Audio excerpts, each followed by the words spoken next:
In the blistering heat of the Wild West, where the sun seemed determined to scorch the earth into submission and the wind carried with it whispers of lawlessness, dust, and old gunpowder, the town of Dry Creek stood like a stubborn scar on the desert's face, a place where men gambled their futures on poker tables, women carried secrets behind heavy curtains, and cowboys rode into the horizon chasing freedom, revenge, or simply survival, and it was here, on one such burning afternoon, that a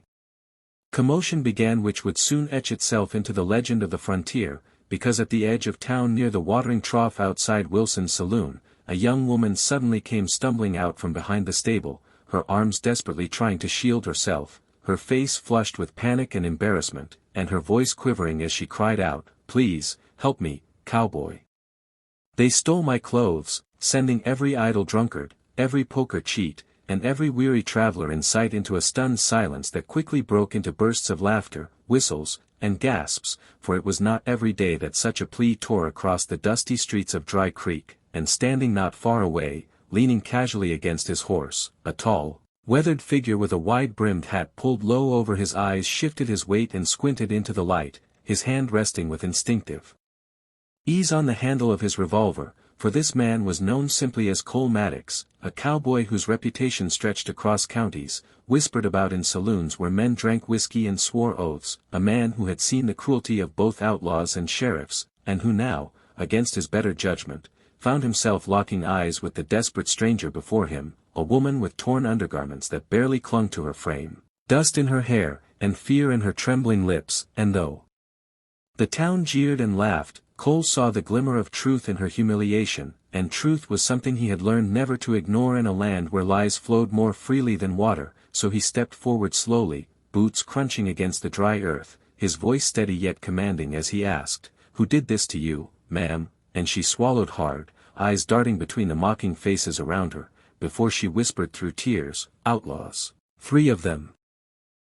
They dragged me off the stagecoach, robbed me, and left me with nothing but shame." And as the crowd erupted into more hoots and crude jokes, Cole's jaw tightened, his knuckles whitening on the handle of his revolver, because in a place like Dry Creek, humiliation was almost as dangerous as a bullet, and to let this go unchecked meant the lawless would grow bolder. So without hesitation he removed his duster coat and draped it gently over her shoulders, his voice low but firm as he said, "No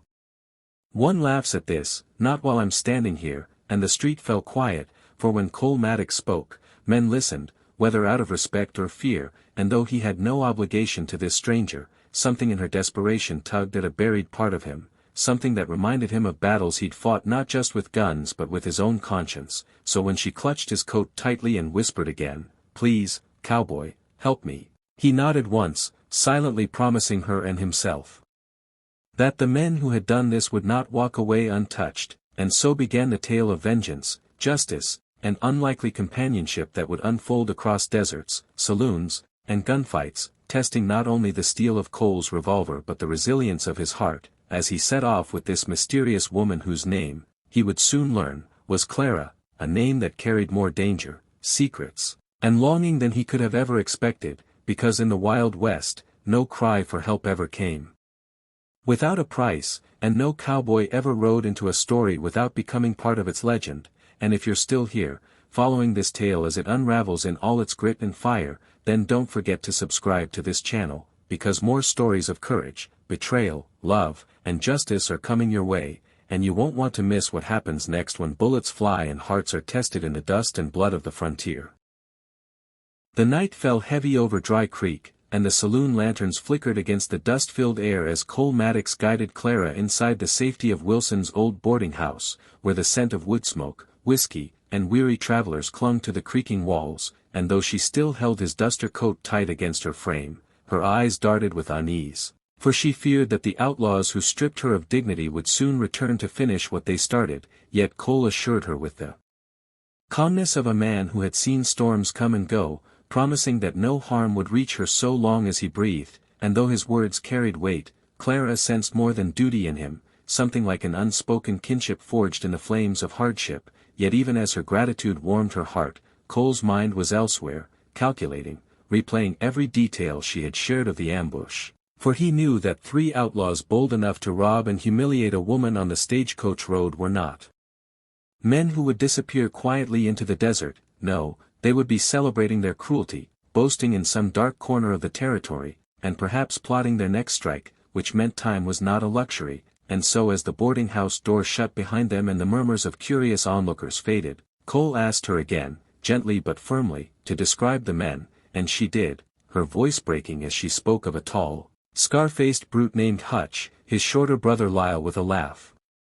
like a hyena, and their leader, a cunning outlaw known only as Briggs, a man with sharp eyes that seemed to see into one's soul, and at the mention of Briggs, Cole felt a shiver of recognition, for that was a name tied to bloodshed in towns across the frontier, a man whose reputation for cruelty had reached even the ears of bounty hunters, and though Cole himself had never crossed paths with him, he knew fate had just dealt him a card he could not fold on, because protecting Clara meant facing Briggs, and facing Briggs meant stepping into a fight where only one side would walk away, so when dawn cracked across the desert sky, painting the horizon in blood-orange light, Cole saddled his horse, handed Clara a small revolver, and told her she was not just baggage to be hidden but someone who must learn to stand her ground, for in the Wild West, survival often demanded the courage to fight back, and though her hands trembled at first, Clara accepted, her jaw tightening with resolve. Because deep within her was a fire she had long been forced to hide beneath ladylike manners and fragile appearances, and now, humiliated, broken, and yet unyielding, she found in Cole's guidance the strength to kindle it anew, so together they rode out of Dry Creek, past the ridges where coyotes howled, following tracks of horses that had cut through the sand like scars across the earth, each hoofprint leading them deeper into outlaw country where lawmen feared to tread, and as the day wore on, Clara asked why he was helping her at all, to which Cole replied with a quiet honesty, because I've seen what happens when good folks turn their backs on cries for help, and I've sworn never to be one of them, words that made her heart stir with something more than gratitude, though she dared not speak it, for survival came first, and sentiment later, and as they reached the edge of a canyon by twilight, Cole spotted smoke rising in the distance, the unmistakable sign of a camp, and his instincts told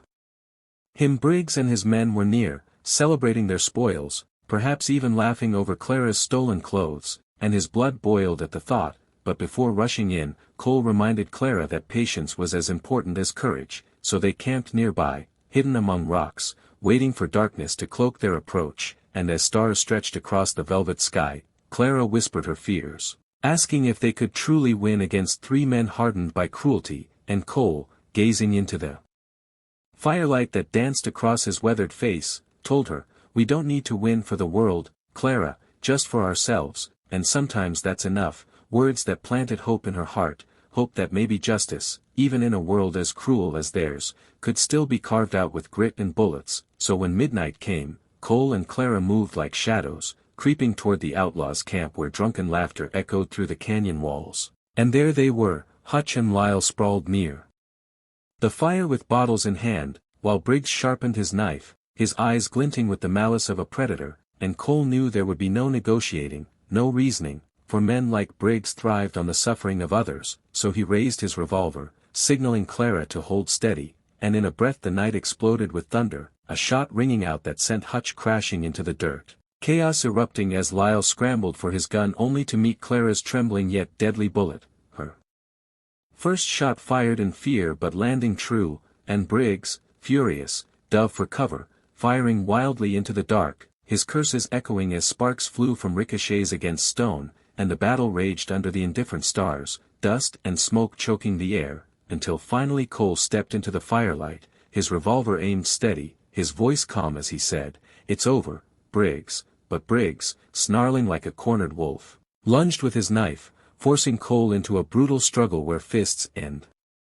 steel clashed, and it was Clara, summoning every ounce of courage, who picked up a fallen revolver and fired the shot that ended Briggs's reign of terror, the bullet striking him down as silence fell heavy over the canyon, broken only by Clara's ragged breaths, and in that silence, she realized she was no longer the helpless victim who had stumbled half-naked into Dry Creek begging for help, but a survivor who had faced her tormentors and triumphed with the help of a cowboy who had become more than just a protector. For in Cole she saw the rugged heart of a man bound not by laws but by honor, and in Clara he saw a woman whose strength shone brighter than the cruelty of the world around her, and as dawn broke once more, painting the desert in gold, they buried the outlaws where they fell, not out of respect but to let the earth reclaim its own, and together they rode back toward Dry Creek, side by side, their silence rich with unspoken promises. And though neither dared to call it love just yet, the bond they shared was undeniable, forged in fire, fear, and bullets, and as they disappeared into the horizon, the legend of Clara and the cowboy who answered her desperate cry began to spread across the frontier, whispered in saloons and carried by travelers, a tale of courage, justice, and a woman's dignity restored. And if you followed this story to its end, then saddle up with us for more, because the Wild West holds countless more tales of love, betrayal, and redemption, so make sure you subscribe to this channel, partner, because the next story might just be the one that takes your breath away under the burning sun of the frontier.